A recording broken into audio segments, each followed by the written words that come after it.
Assalamualaikum warahmatullahi wabarakatuh. First of all, let me thanks to God because of His mercy and grant, so we can meet together in this beautiful meeting and today's discussions. Mr. Andriana Gafar, whom I respect, and all of my friends whom I respect. And don't worry, I'm not alone here. Me and my friends with Nuraini Sifarahayu, and I am Nasiza Nudiani Safitri as your moderator. And today we will bring the materials about translating report with the title The Importance of the Audiolingual Method in Teaching Listening. So I have permissions to change my language to Indonesia. So next, here, kata pengantar kita bagi menjadi dua, yaitu ada tujuan penyusunan, ada konten artikel, dan juga manfaat penyusunan. Pada bagian yang pertama ini, ternyata ada dua, yaitu ada tujuan pembahasan artikel dan manfaat dari pembahasan artikel itu sendiri. Yuk kita langsung saja kepada bagian tujuan pembahasan artikel. Tujuan pembahasan artikel ini menerapkan teori, teknik penerjemahan, dan metode audiolingual untuk meningkatkan keterampilan penerjemah. Lalu yang kedua, menyediakan referensi dan panduan bagi praktik penerjemah di masa depan. Dan ada juga manfaat pembahasan artikel ini sendiri, yaitu yang pertama untuk mendukung pengembangan keterampilan, pemahaman metodologi dan penerapan teori dalam pengajaran serta penerjemahan bahasa. Lalu yang terakhir, meningkatkan akses ke sumber daya pendidikan, pertukaran pengetahuan antar budaya, serta kontribusi bagi pengembangan akademik secara profesional. Lalu, untuk bagian yang kedua ini, akan langsung saya jelaskan, yaitu bagian dalam menganalisis artikel. Dimulai dari title-nya atau judulnya. Judulnya itu adalah The Importance of the Audiolingual Method in Teaching Listening. So, bisa kita lihat ya, teaching listening di sini. Kalau misalkan kita artikan, itu kan artinya mengajar mendengar. Namun, setelah kita analisa lebih lanjut, mengajar mendengar ini sepertinya kurang cocok ya teman-teman. Maka kata ini diubah menjadi bahasa Indonesia yang lebih baik dan akan menghasilkan kata pengajaran mendengarkan, karena disesuaikan dengan makna yang ingin disampaikan oleh penulis itu sendiri dan di-translate ataupun diterjemahkan ke dalam bahasa kita, bahasa Indonesia. Baik, langsung saja kita ke bagian yang kedua, ada abstrak. Di abstrak ini sendiri kita bagi menjadi 3 kalimat yang kita temukan cukup unik dalam kegiatan ketika kita menganalisis artikel ini, yaitu yang pertama dimulai dari it means that the student here are able to interpret what the speaker say. Ini berarti bahwa siswa harus mampu menginterpretasikan apa yang dikatakan pembicara. Lalu pemilihan kata menginterpretasikan sebagai padanan to interpret ini menunjukkan perhatian terhadap kesesuaian makna yang kita analisis sebagai dari penulis. Penulis ingin menyampaikan makna kepada pembaca tanpa mengubah hal yang mungkin akan menyebabkan kebingungan. Lalu selanjutnya ada kata teaching listening has some difficulties for the student. Diterjemahkan dengan penyederhanaan menjadi kata face some difficulties ini diterjemahkan lebih kuat sebagai menghadapi banyak tantangan karena disesuaikan dengan makna yang ingin disampaikan oleh penulis itu sendiri. Lalu ada kalimat yang ketiga, yaitu to make the student more interesting in learning listening. Ini disederhanakan terjemahannya menjadi membuat siswa lebih tertarik dalam belajar mendengar. Lalu selanjutnya ada bagian introductions, yang dimana kata keterampilan dasar di sini adalah terjemahan yang tepat dari basic skills dan istilah bahasa Inggris sebagai bahasa asing diadaptasi sesuai konteks pembelajaran bahasa itu sendiri. Lalu yang kedua, adaptasi yang diterapkan dalam frase the lack of menjadi kurangnya untuk menjaga alur yang alami dalam bahasa target. Lalu selanjutnya, ini adalah kombinasi dari teori linguistik struktural, analisis kontrasif, produser oral, dan psikologi behavioris. Semua elemen dari kalimat asli dipertahankan. Lanjut saja kita ke bagian yang selanjutnya, yaitu the linguistic aims of audiolingual method, di mana yang pertama, kalimat yang berbunyi tujuan linguistik dari metode audiolingual adalah penerjemahan ini dilakukan sebagai literal yang akurat karena struktural, gramatikal, dan makna sejajar antara teks sumber dan juga teks target itu sendiri. Jadi tanpa mengubah makna ataupun arti yang disederhanakan atau apapun, ini tidak melalui proses yang seperti itu. Lalu untuk kalimat yang kedua kita temukan yang terjemahannya berbunyi, pelajar bahasa mampu berbicara dengan pengucapan yang dapat diterima dan ketepatan gramatikal. Frasa dari acceptable pronunciations diterjemahkan secara langsung, tetapi ketepatan gramatikal dapat diadaptasi menjadi ketepatan tata bahasa yang lebih lazim di Indonesia. Lalu yang ketiga, ada kalimat yang berbunyi, pelajar bahasa mampu menulis dengan standar ketepatan yang dapat diterima pada topik sesuai pengalaman mereka.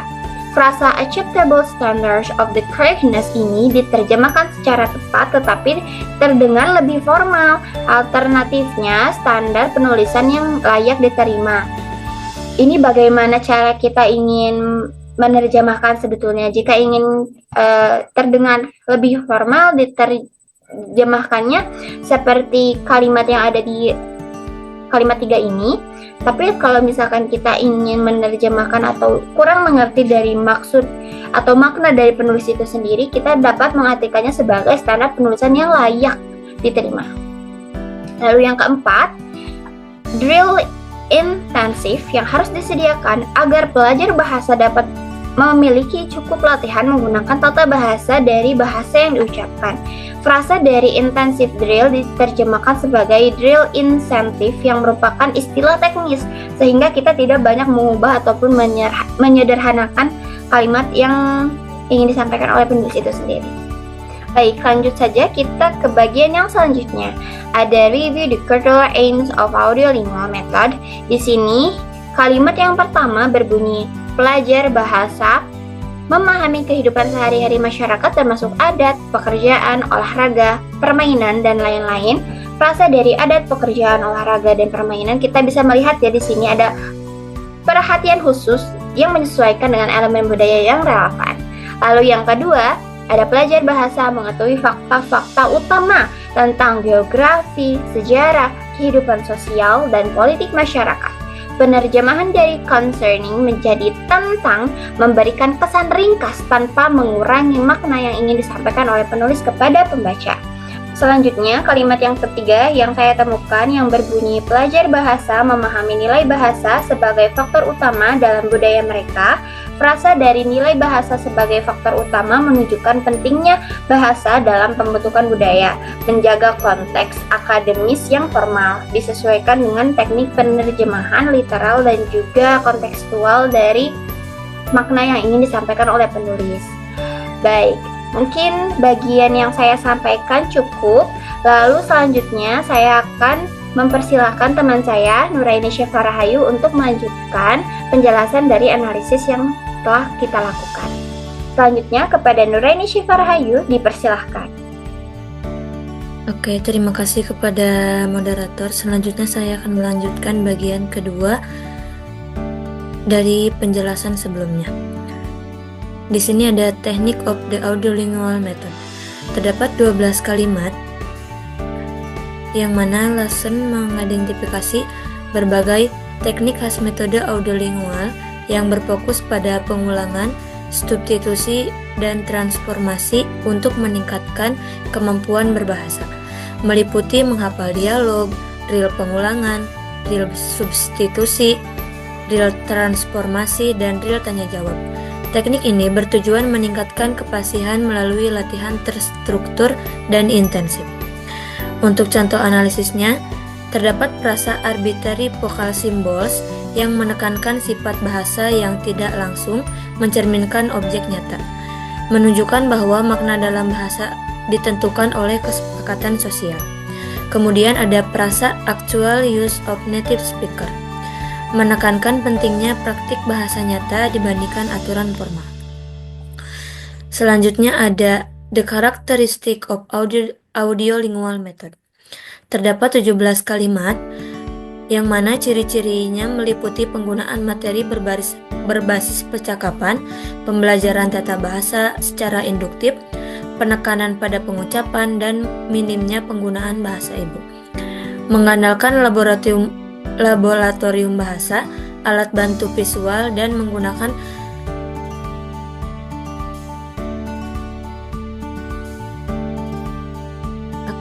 Selanjutnya di bagian kedua ada the characteristic of audiolingual method. Terdapat 17 kalimat yang mana ciri-cirinya meliputi penggunaan materi berbasis percakapan, pembelajaran tata bahasa secara induktif, penekanan pada pengucapan, dan minimnya penggunaan bahasa ibu. Mengandalkan laboratorium bahasa, alat bantu visual, dan penguatan langsung atas respon yang benar, berfokus pada penguasaan pola bahasa secara akurat. Contoh analisisnya yaitu pada kalimat structure of sequence by means of constructive analysis and thought one at time.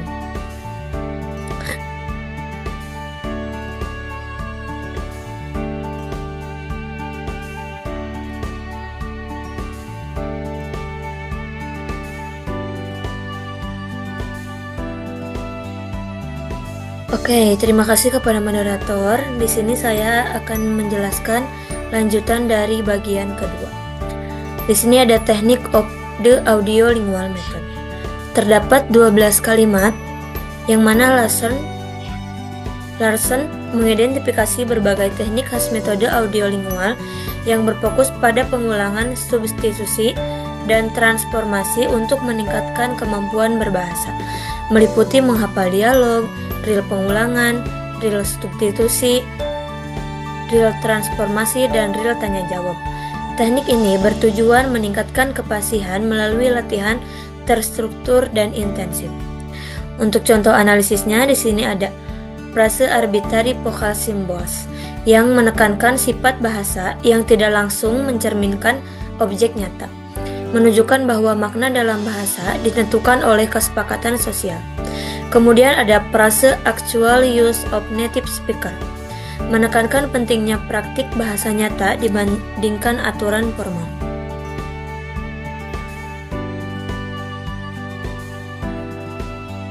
Selanjutnya ada the characteristic of audiolingual method. Terdapat 17 kalimat yang mana ciri-cirinya meliputi penggunaan materi berbasis percakapan, pembelajaran tata bahasa secara induktif, penekanan pada pengucapan, dan minimnya penggunaan bahasa ibu. Mengandalkan laboratorium bahasa, alat bantu visual, dan penguatan langsung atas respon yang benar, berfokus pada penguasaan pola bahasa secara akurat. Untuk contoh analisisnya, yaitu pada kalimat structure are sequence by means of constructive analysis and thought one at time. Kata contrastive analysis merujuk pada teknis analisis membandingkan struktur bahasa yang berbeda. Dan terjemahan one at a time harus jelas bahwa ini berarti satu persatu.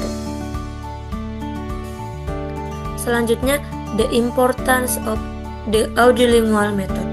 Terdapat 36 kalimat.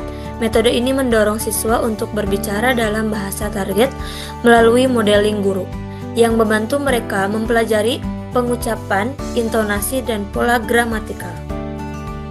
Contoh analisisnya, yang pertama, the audiolingual method as any other approach has made some good contribution to the educational field. Frase as any other approach berfungsi untuk membandingkan audiolingual method dengan pendekatan-pendekatan lain. Yang kedua, this methodology is centered on teaching structure and patterns. Frase is centered on diubah menjadi berfokus pada. Kemudian yang terakhir ada student must create a correct mental pattern. Kata create diubah menjadi membangun agar lebih konteks atau lebih relevan. Selanjutnya ada the concept of listening. Terdapat 20 kalimat yang mana mendengarkan adalah keterampilan penting yang mendukung komunikasi efektif, baik di tempat kerja maupun kehidupan pribadi. Untuk meningkatkan keterampilan mendengarkan, perlu menyadari kebiasaan mereka sendiri dan melatih mendengarkan aktif dengan fokus pada komunikasi verbal dan non-verbal.